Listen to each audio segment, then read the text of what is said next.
for a lot of outdoor activities, so I think that you'll see some changes there. So I just wanted to share that with you. The departments are doing a great job. And if you have any questions on this, and I have one more thing I'd like to share. Yeah, okay, Mr. Rivera. Thank you, Mr. Chair. So just sort of just generic questions on this. As far as you can tell from this, are there any red flags? So they're based on what they've spent, no. The departments that I'm keeping an eye on, primarily the only one is fire. Okay. Yeah, and that gets to my sort of second question, which fire is predominantly a part of. How are we doing on overtime? So they are, right now their overtime, they are running hot on their overtime overall. So that is one of the key reasons. And a portion of their overtime has to do with they've had a significant amount of workman's comp, people out on workman's comp. They've also had folks out on leave, and so they've had to fill the overtimes. The academy that they started probably hasn't kicked in to its full effect. Because I'm talking to the chief, she was anticipating that bringing that new academy on would reduce the amount of overtime, and that actually started in July. So hopefully the rate in which they're consuming it will dampen down before the end of the year. Okay. Then I have one more, if I may, Mr. Chair. Last one is on SAP. Do we expect any significant SAP costs that could derail any of this? Not right now. I think as far as the projects going on, IT they're doing a great job managing the resources that they have. The budget that they've approved, they're sticking to that pretty well. And right now, Susie and her team are doing a pretty good job. Thank you, Mr. Chair. Thank you, Mr. Rivera. Mr. Dyson. Yeah, I expect there to be irregularities or predictable ones with the variables we can't control, particularly fire or snow and those things. Is there any pattern to the workers' comp? It's a discernible pattern to the workers' comp claims? I don't know, Mr. Dyson. I can check with the chief on that one. I can find out. Yeah. It's a worthwhile question. Absolutely. You know, if there's some safety thing we're not doing, or something, or even, okay. Don't spend a lot of time. I think just look at it and see if you see any patterns. If so, fine. Otherwise, let it slip, please. The one thing that I maybe related to Assemblymember Rivera's question, one of the things that we will see is that the police department, through the settlements that we've had recently in the court case, we're going to have to do a supplemental appropriation to that for them to cover those expenses. They're not included in this. This is just their budgeted expenses. So we will see some adjustments coming to the Assembly request for that probably in the next, probably the September 10th meeting. Thank you, Mr. Wilbur. Well, Ms. Kennedy, Mr. Gates, do you have something before? Yeah, and I just wanted to suggest that she works in the risk management office. We require evaluating trends in the worst claims, things like that. Yep. And have that information. Okay. Thank you. Ms. Kennedy.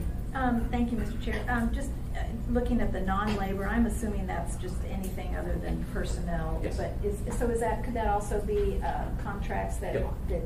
Okay.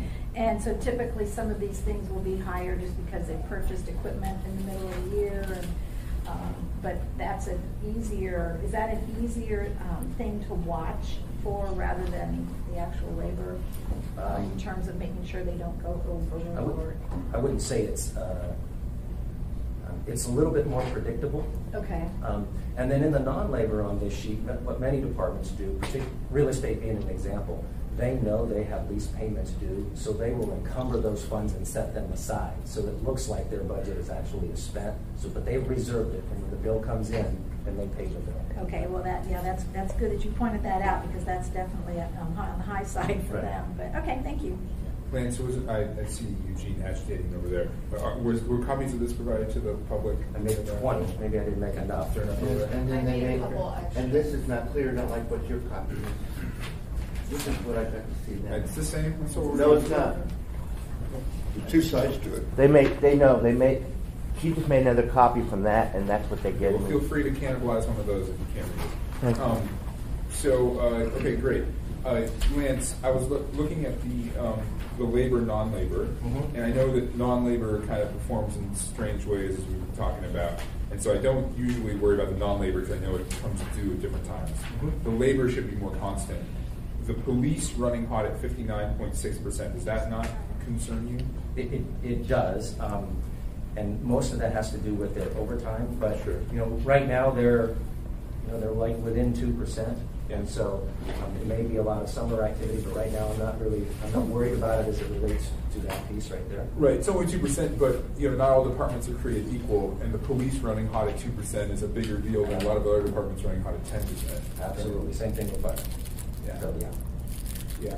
So, Yeah, but fire, I guess I kind of understand, because my understanding with fire is that summers are, for fairly obvious reasons, usually a lot worse with like man down calls. And they're hotter, like literally and figuratively.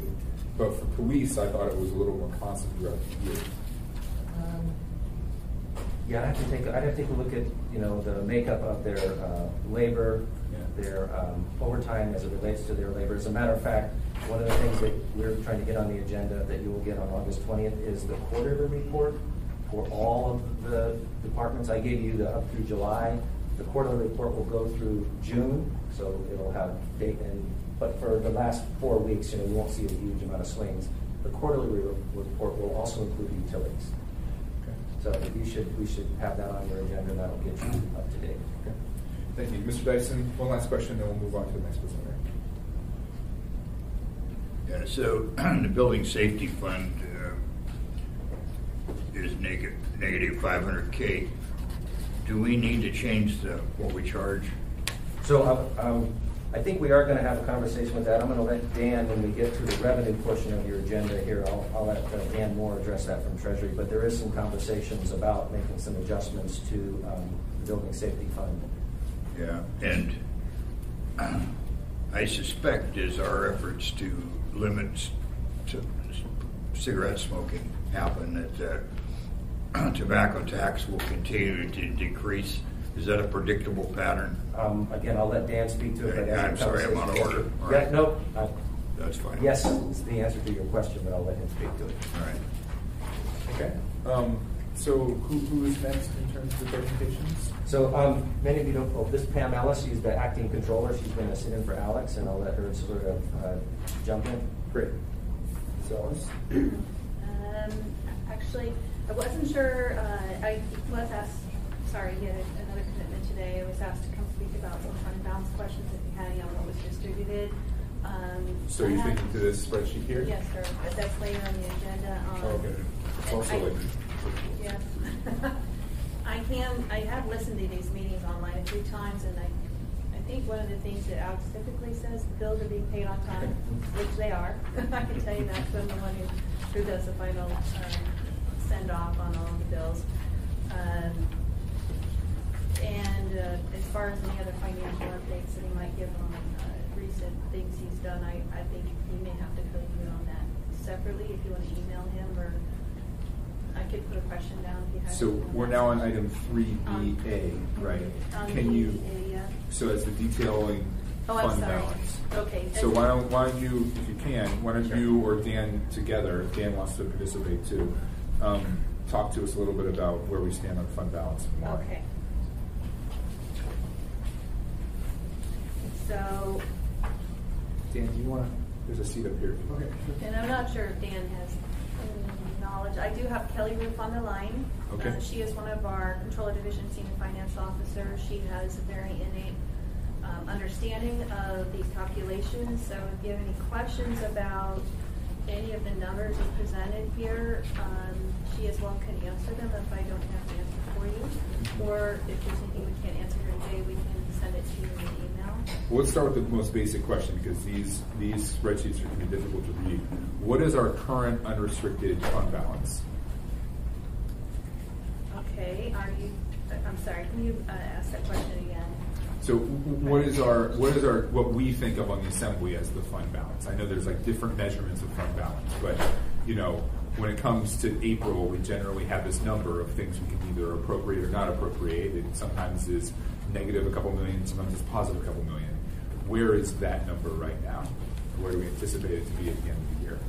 So The spreadsheet that you have before you is actually a spreadsheet prepared by the Controller Division. Our responsibility is to generate financial statements at a point in time, which at this point is 2018. So the spreadsheet in front of you is a 2018 12/31 fund balance calculation. It does not give you anything into 19. There's obvious reasons for that for the Controller Division because actuals are still moving throughout the year. So we've always presented our calculations for Controller Division at 12/31/18. And so to your request, I can only give it to you at that point through this spreadsheet. Does that help clarify your question? Mr. Chair. Go ahead, Mr. Benson. Yeah. The chair is after something that's really important to us. Okay. With the huge transition with the SAP, it's been very difficult to get that, and something Mr. Trainee was always harping about, but really valid. So, yeah, we need the best information. Maybe you or Bill or somebody can say, in general, it looks like we've got 38 cents or 38 million So I'll in a slush fund, in essence, or a balance. I'll jump in here in two parts. So Pam is correct. We take a point in time snapshot on what we know our fund balance is, and that is the number in which the Assembly looks at when we adjust our budget in April. One of the things that we are doing at OMB is we're working with the controller is to figure out what the projected fund balance would be as we build the 2020 budget. We don't have that information right now for you, Mr. Chairman, but we're putting that information together for a projection for what 2020 will be, and that's something that we're working on right now. And I honestly do not know what it would be. Tell us what you told us in April. So I think in April we had $600,000 in unrestricted fund balance, and we applied that to the 2019 budget. Yeah. So pretend like I didn't know at all what the spreadsheet meant, and explain to me what useful information I can glean from it. What are the numbers on the spreadsheet you want to highlight to us, and what do they mean? Well, and it says that typically you're all interested in what we call the 5 major funds. Okay. Right? Area-wide through fire, police, parks and Recs. You know the 5 major funds, I'm sure. What you can glean from it is that at the end of 2018, with our audited but not opined, soon to be opined financial statements, we are overall for the 5 major funds in a negative position of 1.6 if we are to consider our set-asides, the 10% and the working 2%. Okay. And that is that because of the extra spending we did following the earthquake, or is it a different reason? It most likely is a direct result because what we had to do for Fund 101, because the Assembly Management did get the ordinance passed for the emergency money. Yep. What it has done is it's given a loan from the general fund to that special disaster recovery fund. And in doing that, that loan is an obligation against the general fund fund balance. So that, yes, is $2.3 million of the overall 1.6. If the FEMA money comes in at some point in time, that can definitely bring that number down. So. So what you're saying is we're in the black unless you count our 2% and 10% set-asides. Is that right? Correct. Okay. Before you consider those set-asides, which would help our bond ratings. Sure. Yes. And if we get the FEMA money, we can replenish those set-asides. Can we also go outside the tax cap to replenish those property taxes? We can, because the ordinance that you passed, if you face an emergency, allows us to recover those expenses that are not eligible for recovery through FEMA. Is it the administration's recommendation we do that? So we will be doing that. The question is when we will be doing that, because we want to make sure that we exhaust the opportunity to get reimbursed. So the timing of when we do that is probably going to be sometime in January when we bring that forward. Okay. And ultimately, it's a fairly small amount of money. Is it the full 2.3 or will it be the 1.6? I think Pam mentioned it will be closer to the probably closer to the 2.3. Now, what happens if we do that, if we go outside the tax cap and do collect that money, and then 6 months later FEMA comes in with the money?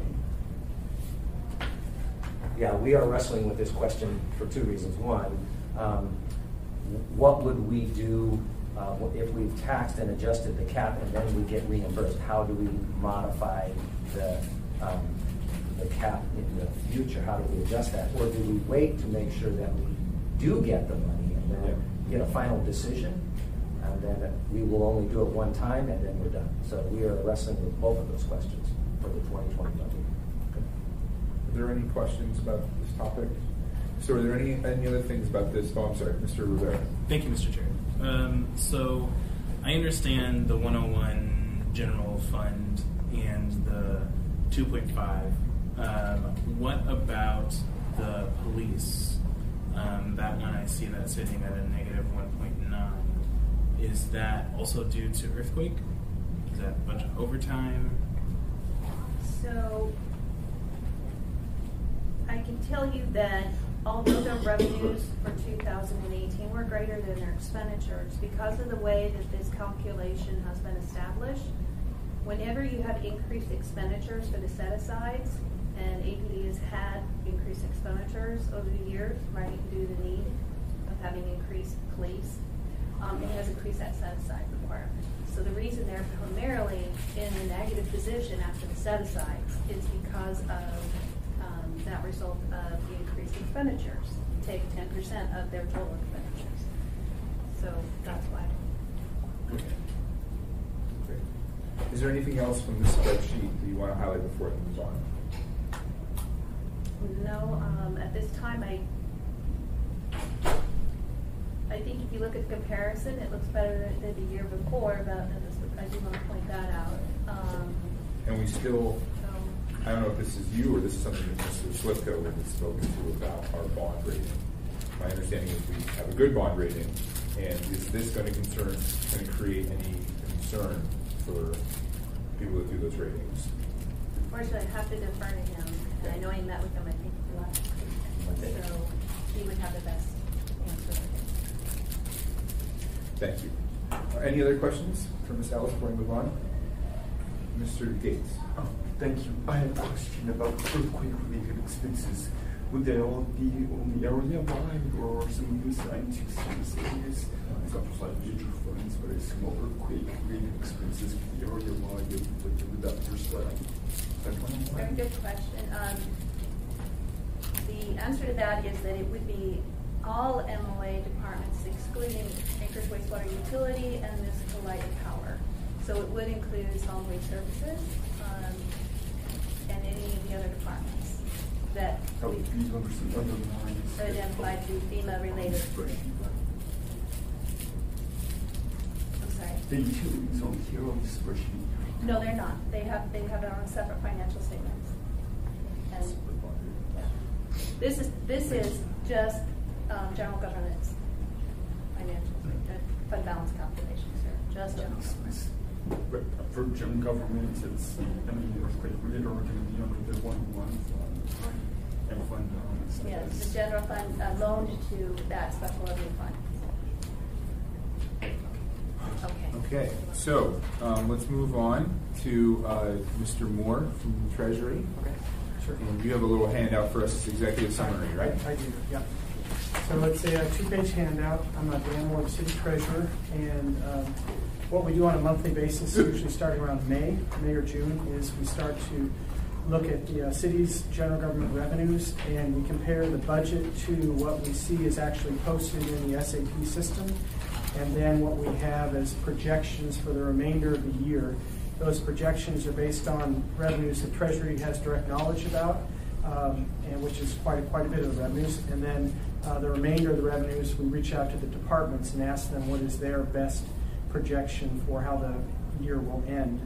So according to the handout you have today, the net projection for all general government departments for this year at this point in time is a positive $1.1 million revenue variance. And that does include the building safety fund They have about a $500,000 negative revenue variance. So without the building safety fund, the remainder of the general government departments would be closer to 1.6 million of positive revenue variance. This number that I'm quoting today is about $600,000 better than it was a month ago. So that's good news. I will say, though, that there were some significant swings, both plus and minus, since the last month. The two biggest areas would be in room tax. That's been a very positive story, a big surprise to us.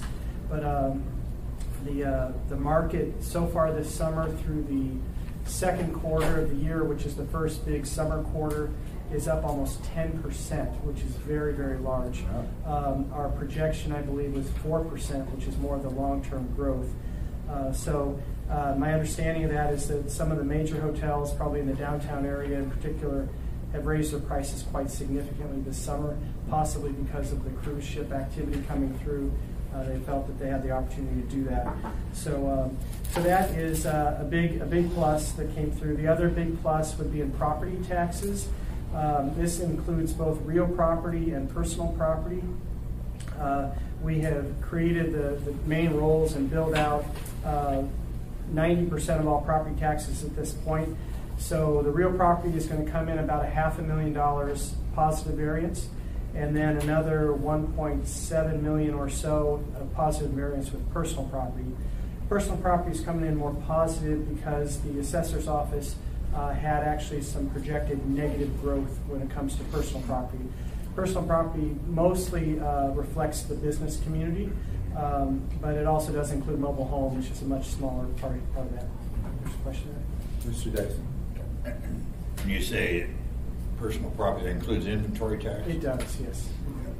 Just rough number, what do we get for business inventory tax per year? I personally don't know that. We bill it out, but we don't do the values. That's coming from the assessor. We can get that for you. No, I just want to know what the income is from it.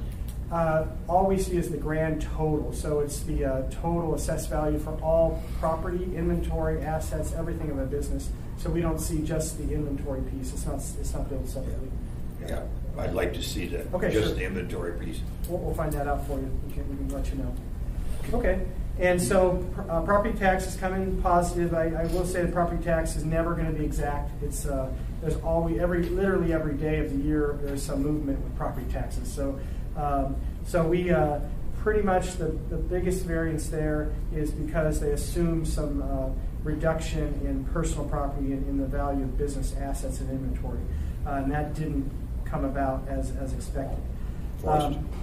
Yeah, Mr. Yes, Rivera. go ahead. Thank you, Mr. Chair. So on property taxes, I'm wondering if those businesses that have experienced those damaging fires, if they have already applied and if that's already taken into account here. It is, yeah, and I believe the exemptions or the relief that the Assembly approved is only applicable to the real property. Right. Okay, so, but yeah, according to, we just had our briefing of the exec group yesterday. There was a very detailed briefing about all the revenues, and that subject did come up, and according to the assessor, they have factored in all the major commercial applications, plus any type of individuals that have reported damage that wanted some concession in their value. There is still opportunity, I believe, later this year, if people continue to see damage, to still come forward. Cool. Thank you. So that's property tax. That's room tax, property tax, the two biggest positives. The two biggest negatives are investment earnings. And that is actually a fairly big change from last month. It fluctuated $1.4 million. It's been a really positive, extra strong story just because of the markets and things that are going on there. So it's been extraordinary this year for the cash investment earnings. However, there's a lot of volatility in the market over the last month, and part of that response is the fixed income market and the value of those investments went down. And that's going to keep happening all throughout the year. So this one is by far the toughest one to project. But right now, when you compare it to the budget, we're about just under $400,000 off of the budgeted amount, which is actually pretty good. And I believe the Assembly had approved a pretty significant increase in investment earnings during the first quarter budget revision. Mrs. Kennedy? Yes, if you don't mind, just kind of going back to property taxes and specifically the personal. So for inventory taxes and that, were any of our businesses seeking any kind of tax reduction over the losses of some of the earthquake damage to inventory? Because I know we had a lot of businesses that had lost a lot of inventory. So how do you deal with that? That would be an assessor question, but my understanding is that because inventory can be replaced very quickly, and because often there's insurance that might exist for either business interruption or otherwise, that was not something that was offered as relief. It was more the more major effects on real property, the building structure, was the focus. So as far as I'm aware, there is no relief being provided to businesses for any inventory damage. Okay, so nobody had any kind, sorry. They may have asked for it, but I don't think we have the authority to offer that to them. And that's, like I said, I think it's a matter of policy. The focus was on just the real property, the building. Mr. Gates, you have a question? Yeah, thank you. If I remember right, this will be the first year that increase in the residential property tax exemption is applicable. Do you think that factored into any projections? No, the assessor's office did a lot of modeling of the effect of that increased exemption, and they factored that in when they provided information to OMB to set the mill rates. So it's already built in. Okay. I have two quick questions here, and then I think we can move on to Nolan, unless you have something else you really want to highlight here. There are just the three other quick things. Yeah. Okay. Well, I wanted to ask, we always build into our budgets and our revenues a certain amount of money from the state, right, come in, and that has fluctuated in the past years. So can you remind me, how much did we build in this year, and has that, I don't see that here, does that mean there was no variance? It's on the second page, and it's under municipal assistance. We budgeted around 6.1 or 6.2 million. As of what we know with the state agency that posts information on the websites, the Department of Community and Regional Affairs, it's currently showing that we'll get a $1.5 million negative variance. Gotcha. We'll be shorted. However, there's some real question in terms of how did they get to that number. So I don't think we're conceding that we're not entitled to the full amount that we budgeted.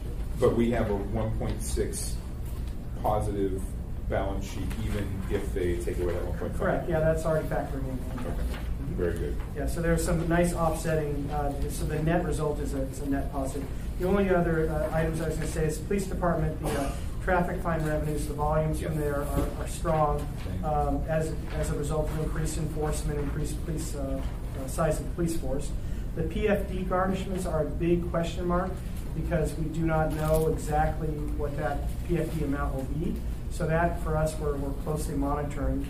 And then the only other thing is tobacco. I believe there's a question earlier from Mr. Dyson. Tobacco is the estimated effect for this year based on the new ordinance of increasing the age is of $120,000 negative variance. Overall, for tobacco, we're projecting a $600,000 negative variance, including all the different factors. So that's for this year. There has been a general decline in tobacco revenue for a few years now. So we don't tax these cigarettes. And that's apparently coming. So, so that's kind of where it's at. And other than that, marijuana sales is on target. We're at $4 million budgeted, and we pretty much feel that we've kind of reached a bit of a plateau with the market. So, thank you. And Mr. Gates, you have a question? Yeah, thank you. On PFD garnishments, so the original projections that you made, were they based on PFD projected amount? And you heard about $1,600, so is it $2,500? We budgeted at $2,500, and the city did. And right now, I hear $1,600, but who knows? But if it were $1,600, the negative hit to us would be anywhere from $300,000 to $1 million.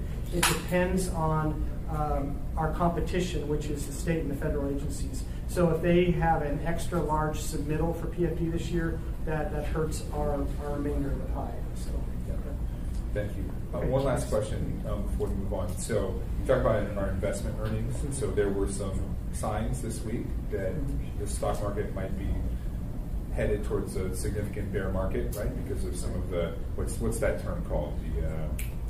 There's an economic indicator that has turned the yield inverted rate. yield rate. Inverted yield rate. Oh yeah, you would know this. And it led to a large decrease. How could that possibly impact our budget next year, and are we thinking about that? I know Alex he's comes from an investment background, and he has already talked about we may have like extraordinary gains or kind of this net result this year, but it could reverse itself quite a bit next year. So I think my understanding is that this administration is going to be quite cautious about next year because there's bound to be some swing back in the other direction. So that's an Alex question. How are we hedging? Yeah, Alex and Ross Griswold are going to team up and advise the administration on what they think should be budgeted. Great. Thank you. Yep. All right. Any last questions for Dan?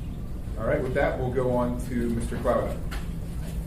So I'm Nolan Clouda, chair of the Budget Advisory Commission, and our last meeting earlier this month, we tackled two main issues, had a pretty productive discussion on two issues. One is the spending limit, which is an ordinance, and the other was the stormwater utility. So to kind of take those in turn, the spending limit is something that I don't know if everyone's fully briefed on what it is here, but this was an ordinance that goes back to 1983 when there was a movement for some kind of legalized limitation on spending or taxes, and the Assembly passed an ordinance limiting spending, and at the same time a ballot initiative was approved that is the tax cap that we all know today. They are duplicative, and it was even recognized at the time that if the ballot initiative passed, then there wouldn't really be any purpose to the ordinance. So over the years, it's been inconsistently applied. It's got a different formula, so it results in a different number than the tax cap does. We were asked by the administration via Mr. Falsey and Mr. Wilbur to take a look at this issue. There had been some language around this for an ordinance that I think had been that had been drafted, and I don't think moved on by the Assembly. We devoted a lot of time to discussing it, and our main takeaway from it is that it doesn't really the spending limit doesn't really there's no practical effect to it. It doesn't impose any actual spending limitations that aren't already taken into account by the tax cap. In 2017, if it had been applied, then it would have forced municipal spending on the operating budget to be about $9 million lower than it was. But in 2018, the actual operating budget was lower than the spending limit in ordinance. So it actually fluctuates pretty differently than the way that the tax cap does.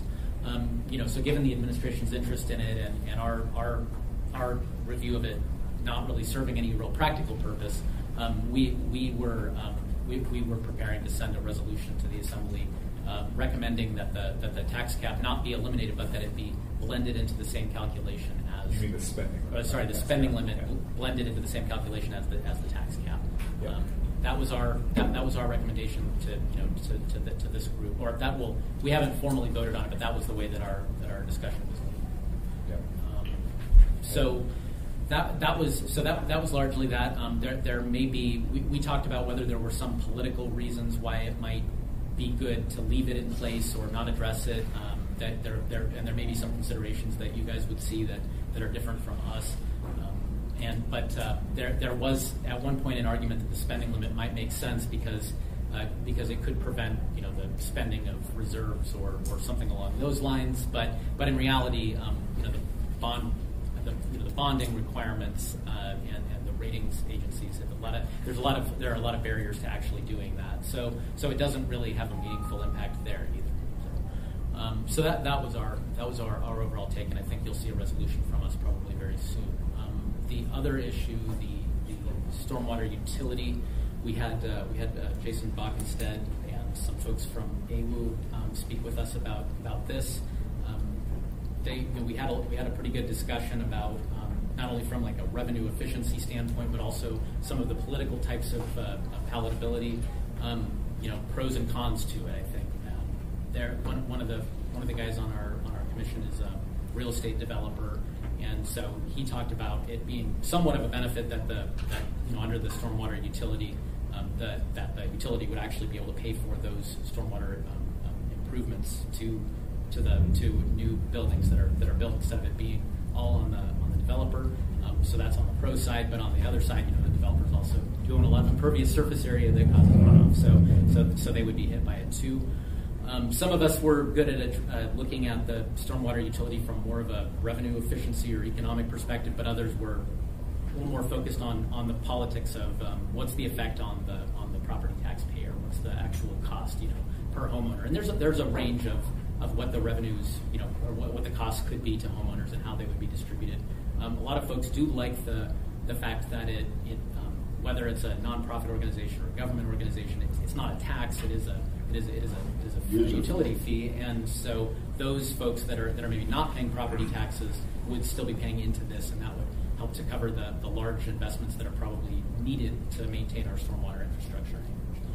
So we have a lot more to look into on that. That is going to be a major focus for us, but I think we got pretty far into getting our heads around it. There is the report that was done by Stantec, I think, within the last several months, and I don't know if someone's had a chance to dig into that or not, but I think that you'll be hearing more from us on the subject of the stormwater utility from a lot of different angles, political and revenue efficiency and so forth. Sure. Yeah, and as you probably know, the authorizing ordinance passed, but the funding mechanism did not, and we're going to take that up, I think, on September 10th or September 24th? 10th. September 10th. So that would be an interesting discussion in the coming weeks. Any questions for Mr. Clouda? Mr. Dyson? First of all, thanks. And you all's interest in stuff is refreshing and valuable. Would it be appropriate for us to ask you to look at an inventory tax? Through the chair, Mr. Dyson, our inventory tax on business inventory, you're right. Yes. If there was interest in that, we would. I don't think it's come up as a consideration yet. Yeah. So if I may, I'm told that there are only 4 or 5 major cities that do this business inventory thing. I doubt that, but I'm told. What's happening is that businesses who inventories a bunch of their business, or they sell things, not services, and they're warehousing stuff out in Mat-Su. And there's a growth industry there of both storing inventory and shuttling it, to avoid the taxes. I have nothing against Mat-Su, but I'd rather look after our own economic interests and so on. And Crystal and I don't need another few thousand vehicles running up and down the road every day shuffling tax dodgers. But so, and that was the genesis of my question about the income from it, and so on. So I think it's a question worth looking at. And from my perspective, there's always what are the ideal principles? The things we ought to tax or charge for funding government. And then secondly, is it fair? And then what are the unintended consequences? The unintended consequence here is jump up warehouses and Uber type inventory shufflers and so on and so forth. So should we ask these guys? It's a legitimate question, and so on and so forth. Certainly one that keeps coming up for me. Yeah, I think that's an interesting idea. Mr. Wilbur just said that they could look into that. I think that's the unintended consequences is something that I am also curious about. It would be solved by a toll booth at the Klutna, but so would many things. So, Ms. Kennedy? Thank you, Mr. Chair. I guess just to add on to that, too, I do know that one thing that's an unintended consequences is the idea that sometimes the same inventory gets taxed more than once, especially for furniture stores. That's why they have the big end-of-the-year sales, because they don't want the same inventory that they've already been taxed on to get taxed again the following year. So, anyway, yeah, and I happen to know one furniture store owner that has the same couch he can't get rid of. He's had it for 3 years, and it's been taxed 3 times, and he says, it's ugly enough, nobody wants to buy it, but he's paying for it. So anyway, so I would appreciate that conversation as well. Thank you. Thank you. Mr. Chairman, is inventory already taxed as part of property currently? Is that what the tax dodging is about? Is it subject to a property tax? Like personal property. It is one of the components within personal property is tax. And it's measured, personal property is all measured as of one point of the year, January 1, the lien date. However, just so you know, there is provision, I think it's in state law, that allows us, if we wanted to actually track like inventory on a monthly basis instead of a once a year basis. So that's another approach that can be taken. Mr. Gates, did you have a question? I just wanted to mention that the Budget Advisory Commission code provisions relevant to the powers to include in 45030D5 to undertake special studies and work plans to the San Diego Middle School Board as appropriate. I think that this is a really appropriate assignment to the commission. Mr. Dyson. Thank you, Mr. Gates. Mr. Dyson? Yeah, I forgot another component of this business tax stuff. As many large contractors have large amounts of machinery, and they're not going to have that machinery sitting in municipality. So they go out and buy or lease land north of us across the river, to be able to store their machinery rather than have to pay a tax here, and or have a little jumped up company that holds the equipment, outside the muni. So it's another one of those unintended consequences that really is worth us thinking about. Sure. Okay. Well, thank you. Thank you, Mr. Claudia. Anything else you want to add? No, I don't think so at this time. I think that the inventory tax idea is something we'll look into, though I think that could be something of interest. So I appreciate that. And we look forward to the resolution regarding the spending limit if you formalize it. Absolutely. Thank you. Thank you. So next we have Mr. Falsey. Mr. Falsey, do you have a PowerPoint or just okay? Last presentation. So we are still somewhat in the thoroughly in the phase that I described before, where we're trying to cut loose all these folks to work on making SAP corrections rather than spending a lot of time making charts and graphs. So the best quantitative update I can give you is that the SAP IT folks have a fast track defect list that they are chewing through. We believe we've moved all of the IAFF items out of that fast track list. We are tracking 6 for the IBEW, which we are looking to have finished by October. We have 1 left for APDEA. And to give you a flavor of what these are, we're down to, for the APDEA items, when you are a canine officer, you're supposed to get a half hour of overtime to compensate you for the time that you're spending caring for the dog, and that's not working correctly. So these are, as we hope, getting to be more minor as we are working through this process. 1 APD item, 2 items for the plumbers, 1 item for the local 71 folks, which is mostly our gardeners and our seasonal park employees. And then we have a suite of 6 different items which are in that global category, which affect more than one union, but there too, we're getting down to the ones that are less pressing. So this year, Veterans Day fell on a weekend, and that caused some problems. Actually, next year, Veterans Day is during the week, so it won't cause problems. So you sometimes to fix it before it again falls on the weekend. One of them is a time statement. So the upshot is really, it seems like the system is working. It is increasingly less the cause celeb that it has been. The fast track process that Philippe Bryce has put in place for the SAP IT group does seem to have focused the right kind of attention on chewing through the highest priority items. We're hoping that we have most of these wrestled to the ground by the end of October, and then we'll have some report for you about how the request for change or defect corrections has allowed us to address out all of the pay correction backlog. So 2 questions on that. One, you have in the past provided us with a quantitative, a number of here's how many pay corrections we have, not just defects, but here's how many pay corrections we have, and here's how many we. So what does that trend line look like? And then there was also that pie graph. You have the percentage of, I think that was percentage of defects. How has that moved?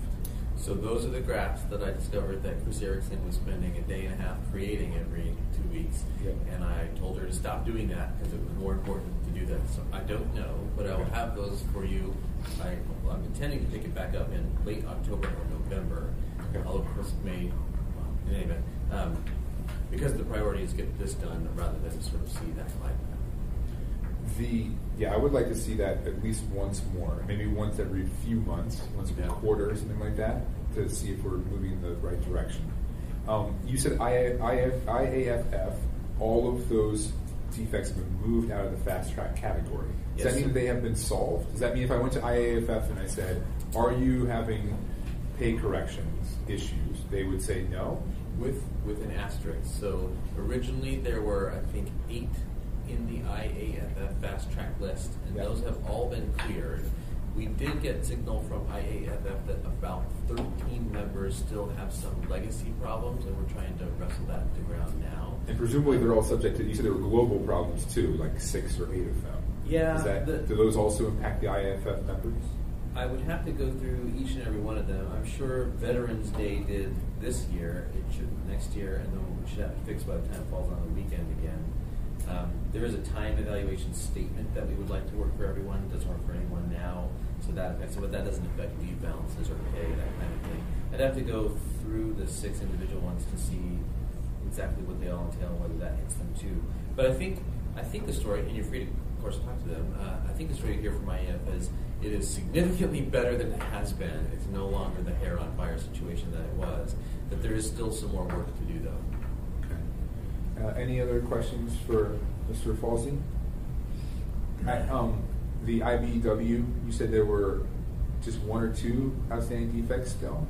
The ones that I have listed that are received from Philippe on the fast track list is he's listed out 6 of them. Oh, 6 driving. One of them is that long-standing issue with the relief, where if you are called out, there's a guaranteed relief provision in the union agreement that says you'll be able to sleep and rest for a little bit if we called you out late, stand up till 4 in the morning, and your shift is supposed to start at 8 the next morning. That still is not working right, and as I understand it, and that has been a top of mind problem for a long time. I believe that one is still on the list, but how goes the? I'm sorry, Mrs. Kennedy. Go ahead, but yes. How goes the? And I know we've already approved 1 or 2 of these contracts, but there was a conversation about negotiating the next contract provisions so we didn't end up with the extremely punitive pay correction provisions. How has that negotiation process gone? We haven't picked up any of the contracts just to add that provision, but since we made that decision, I think we picked up AMEA. We're in the middle of plumbers still, so I don't know how that one's going to end, but I think it's just those 2. I'm looking at Lance because that's more directly involved in those bargaining. So we got something into AMEA. We'll see what we emerge with plumbers. But that is part of our ask for all of them going forward, because the penalty provisions were not well calibrated to actual injury. Yep. Ms. Kennedy? Just along those lines, thank you, Mr. Chair. Do we have a figure, a dollar figure yet in terms of where we're at for paying for some of these oversights, or where are we at with? No, and the typical engagement with a lot of the unions has been to say that because the penalty provisions are so miscalibrated to actual injury, that it would be our preference to resolve many of these with some kind of cash-off award. So we have done that in grievance settlements across the board, unrelated to SAP and other situations. And so I don't think there is a dollar figure to report at this point. Will there be? Will there be at some point? Yeah, I mean, certainly when the dust completely settles, we certainly can go back and provide some information. Thank you. All right, Mr. Dyson. Yeah, Bill and I just had a little bit of an offline conversation, but one of the audit reports shows that the emergency preparedness business plan, a way that we protect ourselves and recover if we have an IT invasion or failure, that's been neglected for several years. And the current neglecting of the last 3 or 4 years while we're doing the SAP thing is very understandable. Who wants to be, so on. But Bill and the mayor and we owe it to ourselves and our jobs to make sure that we're doing what's reasonable to have our IT system secure. And I understand there's in the works a changing in how we're storing the data. Out of state may be coming back, but I've asked Bill to do whatever and find out and report to us how secure are we. And I would ask our chair and the administration to be a little bit thoughtful. Because if we have vulnerabilities, we don't want to tell the world all about them. Sure. And I mean, we've all seen what Matsu and Bill tells me Valdez went through in real time here lately. So I think it's an important thing. Hopefully it's not a hard thing to deal with. Sure. And the response to the audit administration is, yeah, you're right, we'll get after it. Good. And so on. So, yeah.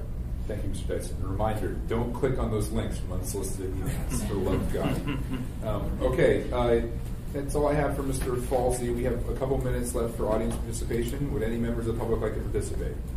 Mr. Haber. My name is Eugene Carl Haberman. I'll be brief. Some of the words down from Matthew Valley.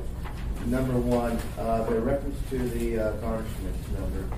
I remind the Assembly, there's a few members of the Assembly worked here for the approval of your budget last December, but I remind you that you had a lot of amendments, and then over the weekend, administration penciled in numbers and came out with a number that basically said that they're going to get more on garnishment PFDs. And that's where the bet was. So then you decided on that, and Assembly members, not all were elected yet, but you were, I believe you were present then. But the scenario was you were betting that what the government was going to do on the dividend was going to happen, and so far that is in question. So that gamble is not working right now. And then the other thing is transparency. You're dealing with a very important issue, the budget. And the paperwork here reflected spreadsheets, which you, with respect, and the public couldn't be able to decipher. And that's not the way we discuss the budget. Third thing is, I'll be brief. As you know, the borough, Metro Borough is dealing with the sales tax. That was the first public hearing. Next one's due. I don't think it's going to pass. I told them that before. You go and move on the area. You got to prove to the public that you've done everything with your budget, and over the years they haven't. And everyone that testified at the Borough Assembly last Tuesday said no. And I'm reading that it's not going to go through. And what they would have to do is go to the ballot if they pass for that public hearing. And I don't see that happening. And then look forward to seeing you all in the Valley. That joint meeting with the Matthew Borough, that's there this month. And I'll be at probably the second public hearing with the sales tax Tuesday, so I'll miss you. But last point to put on the record, since I'm not going to be here, is I'm concerned about legislation you do have, that's I believe Tuesday night, to take action on items to reconsideration the same night, and that's totally out of line. I am strongly against you doing that. You're not giving any thought, and thought of it is fast track. You did it on the port thing, and you, I've witnessed as members of the Assembly, said that's not the thing you have standard doing, and I hope you don't do that. Thank you very much. With 22 seconds to spinner. Thank you. Do we have a motion to adjourn? Move to adjourn. We're adjourned.